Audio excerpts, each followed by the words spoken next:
بسم اللہ الرحمن الرحیم۔ ایک بھائی مسئلہ پوچھتا ہے کہ محرم کے مہینے میں جو جگہ جگہ سبیلیں لگائی جاتی ہیں، ان سبیلوں سے پانی یا شربت یا کوئی چیز کھانا اور پینا کیسا ہے؟ کیا اس کھانے اور پینے میں کوئی برائی تو نہیں؟ اگر کوئی سبیل لگانا چاہے تو وہ لگا سکتا ہے۔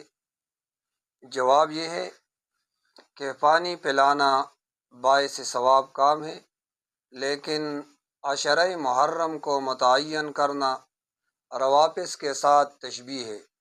اس لیے محرم الحرام کے مہینے میں سبیل لگانا ناجائز ہے، لہذا سبیل لگانا درست نہیں، اور ان سبیلوں سے پانی یا شربت پینا یا کوئی چیز کھانا یہ بھی درست نہیں۔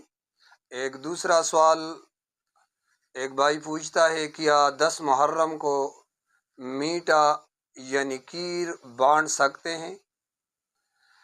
آج کے دور میں 10 اور 9 محرم کو کھیر یا حلیم یا شربت وغیرہ بنانے اور بانٹنے کا التزام کرنا چونکہ اہل باطل کا شعار بن چکا ہے، لہٰذا ان دنوں میں اس سے مکمل اجتناب کیا جائے تاکہ ان کی مشابہت سے بچ جائے۔